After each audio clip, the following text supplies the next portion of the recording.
বাংলার কিছু রোমাঞ্চকর গল্প দিয়ে সাজানো আমাদের বিশেষ নিবেদন।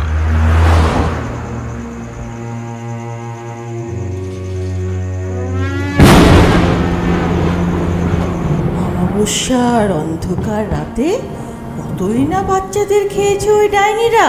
তাই